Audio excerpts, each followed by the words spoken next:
Welcome to our channel. Today we how to reset your MacBook to factory settings, complete guide step by step clearly.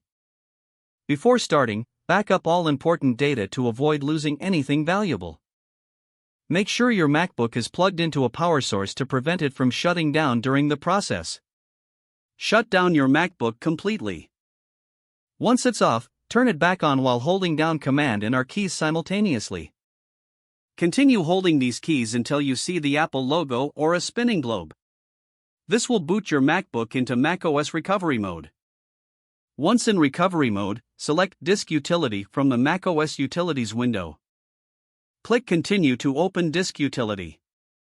In the Disk Utility sidebar, select your startup disk, usually named Macintosh HD. Click the Erase button located at the top of the Disk Utility window.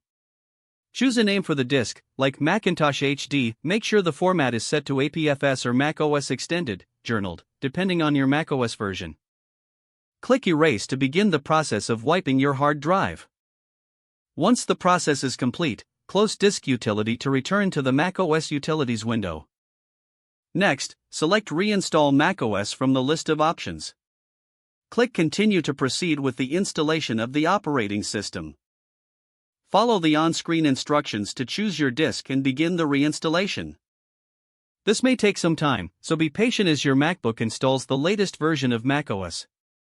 When the installation is complete, your MacBook will restart, and you will see the Setup Assistant. From here, you can either set up your MacBook as new or restore your data from a backup. If you decide to set it up as new, follow the prompts to configure your settings. After finishing setup, your MacBook will be reset to factory settings, ready for use or for a new owner. If the page does not load, refresh the browser or try again in a private or incognito window. Make sure you are using the correct email address, then retype it carefully to avoid small typos. If your password is not accepted, use the reset option and create a new strong password you can remember. Check your spam folder for verification or security emails, then complete any requested confirmation steps. Enable two-factor authentication if available to improve account security and reduce unauthorized access risk. After signing in, review your profile details so your contact information and settings are accurate and current. If you see an error message, note it down and try again after restarting your device and internet connection. Log out when you finish, especially on shared devices, to keep your account and payment information secure. Don't forget to like this video and subscribe to our channel for more step-by-step tech guides.